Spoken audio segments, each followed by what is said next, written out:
मामलों में प्रशासन और पुलिस का सहयोग करने के लिए हर एक स्तर पर जहां भी लगा दिया, चुनाव की ड्यूटी हो या फिर किसी अन्य सामान्य प्रयोजन से, इन सभी कार्यक्रमों में एक साथ जुड़ करके लग करके प्रांतीय रक्षक दल ने अपनी जो सेवाएं प्रदान की हैं, उन सेवाओं के प्रति उनको धन्यवाद देते हुए आज राज्य शासन की ओर से आपको 5 लाख रुपए की प्रतिवर्ष स्वास्थ्य बीमा का कवर उपलब्ध करवाया जा रहा है। और किसी भी सरकारी इम्पैनल्ड हॉस्पिटल में आप जाकर के, निजी क्षेत्र के इम्पैनल्ड हॉस्पिटल में जाकर के आप अपने परिवार का भी उपचार उस 5 लाख रुपए में करवाने के लिए स्वतंत्र होंगे। इसके लिए उत्तर प्रदेश सरकार ने सुविधा आज आप सभी 31,000 स्वयंसेवकों को प्रदान किया है।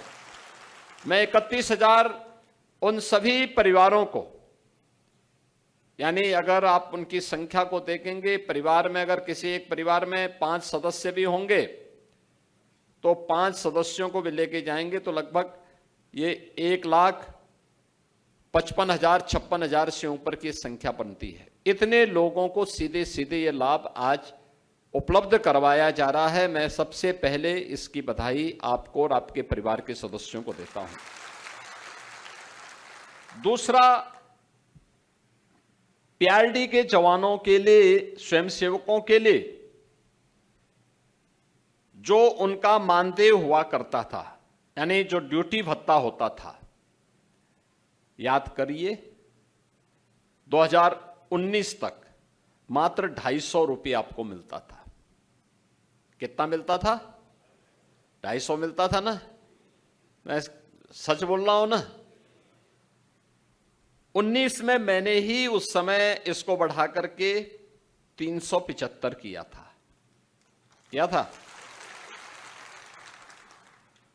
फिर 22 में इसको बढ़ा करके 395 किया था ना? याद है ना? और फिर 25 में इसको बढ़ा करके 395 से बढ़ा करके 500 रुपया किया था ना? ये प्रतिदिन का भत्ता है आपका, और अब हम इसको 600 रुपया करने जा रहे हैं।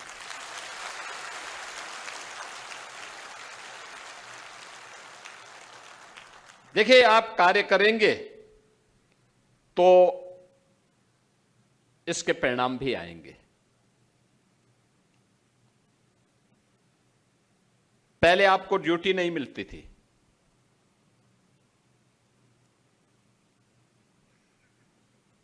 आज पीआरडी के जवान कम पड़ जाते हैं ड्यूटी के लिए।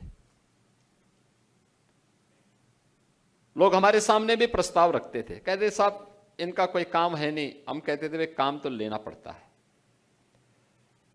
कोई कार्य नहीं है, आप उन्हें ट्रैफिक की व्यवस्था में लगाइए,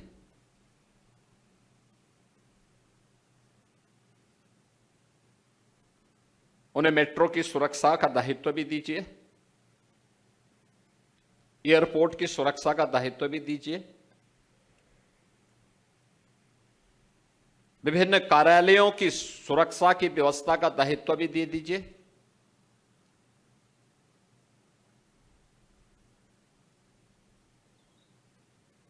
पैमाइश करने के लिए या औद्योगिक संस्थानों की व्यवस्था के लिए वहां पे सुरक्षा का दायित्व, या अन्य व्यवस्थाओं के संचालन में योगदान देने के लिए हमारा प्रांतीय रक्षक दल का स्वयंसेवक पूरी ईमानदारी और प्रतिबद्धता के साथ कार्य करेगा। उसकी ट्रेनिंग हो, समयबद्ध तरीके से हम उसको आगे बढ़ाएं। पेट से कोई सीख के नहीं आता है, उसको ट्रेनिंग देनी पड़ेगी। वो सीखेगा तो अच्छा कार्य करेगा, परिणाम देगा। आज जो प्रगति प्रदेश के अंदर हुई है, यह प्रगति सामूहिक प्रयास का परिणाम है। और ठीक है, पहले की सरकारों के एजेंडे में डेवलपमेंट नहीं था, उनका विकास केवल सफाई सिंडिकेट का विकास तक सीमित रह गया था। उनका स्वयं का विकास हो, बाकी जाए प्रदेश बाढ़ में, इसलिए दंगा करवाते थे, गुंडागिर्दी करवाते थे, लूटपाट करवाते थे, खजाने को लूटपाट करवाते थे।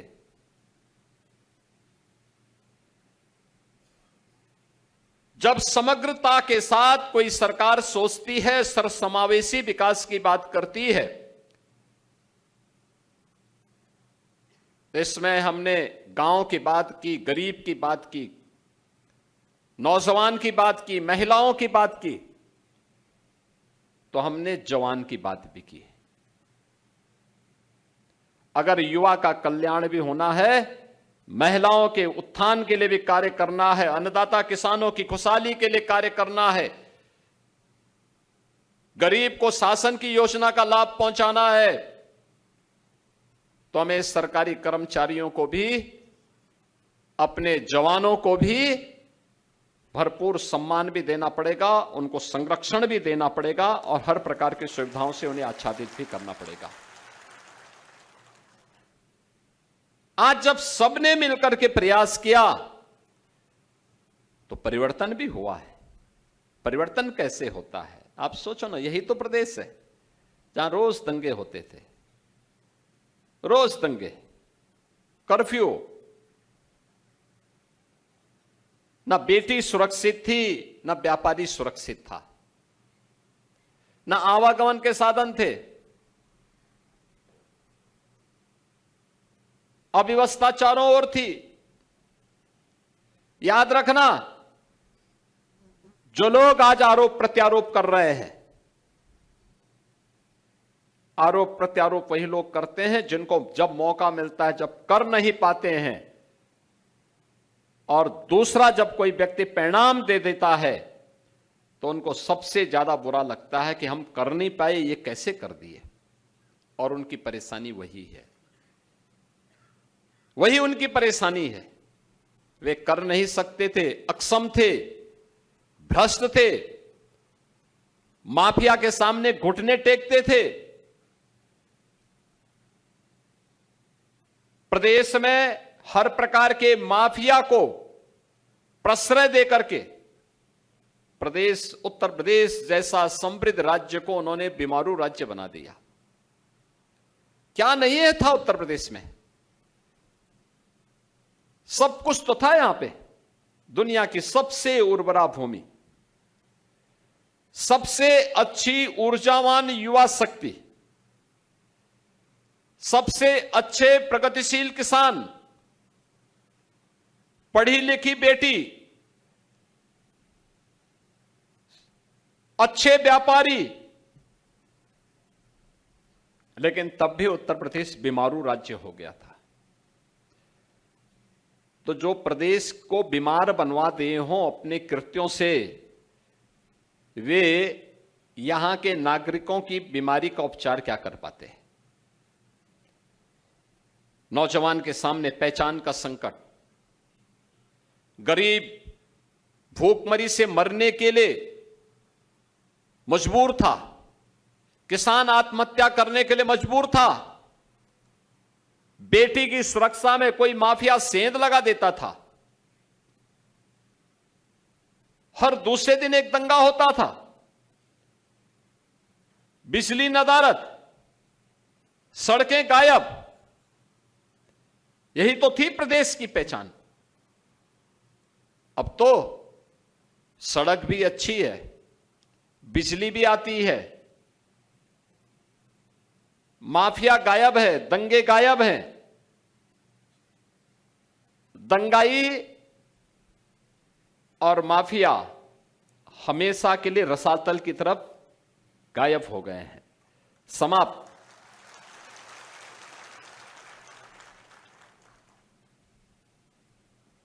आज उत्तर प्रदेश बीमारू राज्य नहीं है, भारत की अर्थव्यवस्था का एक ग्रोथ इंजन बनकर के उभरा है। हमने 9 वर्ष में उत्तर प्रदेश की अर्थव्यवस्था को 3 गुना किया है।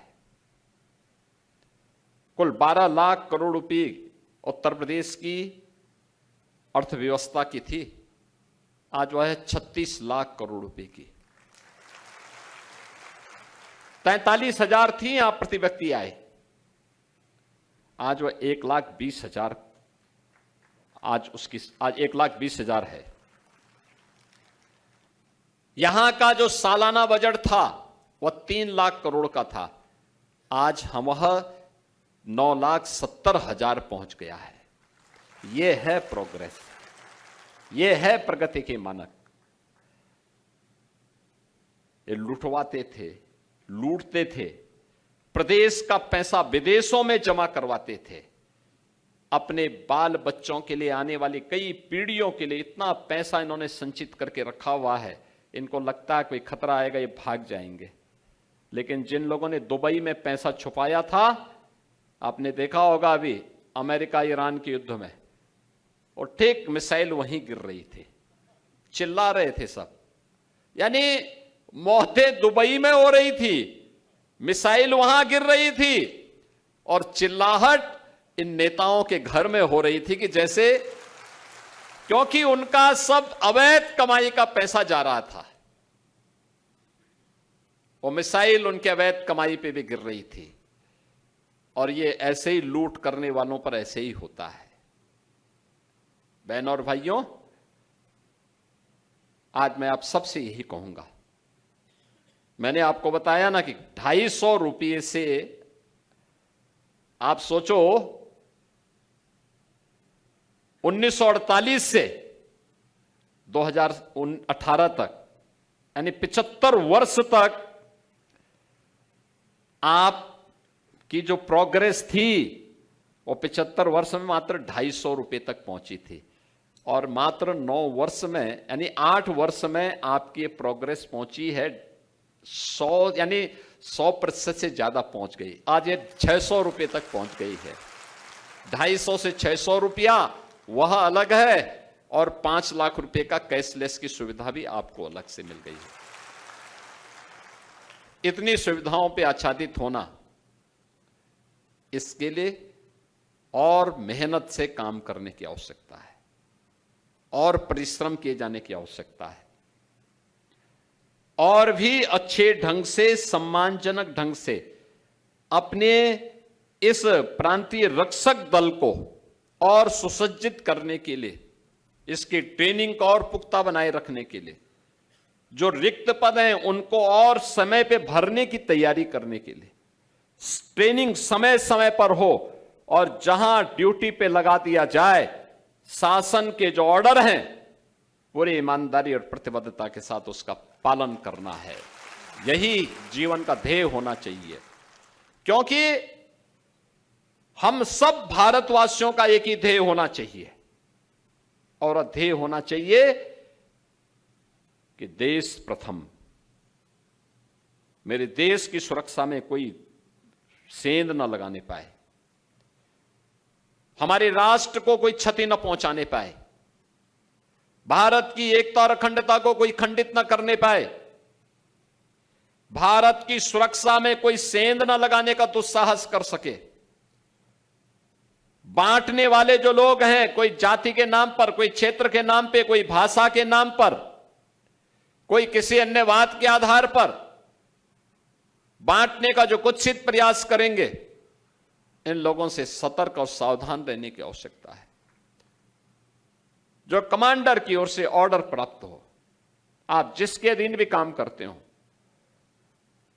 वहां के ज्वाइंट मजिस्ट्रेट होंगे, वहां पुलिस होगी, वहां पर प्रशासन से जुड़ा हुआ कोई सीनियर अधिकारी होगा जो दायित्व देता है, पूरी ईमानदारी और प्रतिबद्धता के साथ जब आप कार्य करेंगे तो आपको इसी प्रकार से प्रगति होती हुई दिखाई देगी। ऐसे ही आपकी प्रोग्रेस निरंतर आगे बढ़ेगी। इस विश्वास के साथ आज के इस अवसर पर मैं प्रदेश भर के उन सभी 31,000 स्वयंसेवकों को, जिन्हें आज भत्ता बढ़ोतरी का लाभ भी, 5 लाख रुपए की कैशलेस की स्वास्थ्य सुविधा का लाभ भी प्राप्त हो रहा है, और लखनऊ में बैरक की सुविधा का लाभ भी प्राप्त हो रहा है, उन सबको बधाई देता हूं, अपनी शुभकामनाएं देता हूं, और विश्वास करता हूं कि आप सभी लोग मिलकर के इस पूरी यात्रा को और शानदार तरीके से करते हुए अपने आप को तैयार करेंगे। आप सबके प्रति मेरी मंगलमय शुभकामनाएं हैं। धन्यवाद। जय हिंद।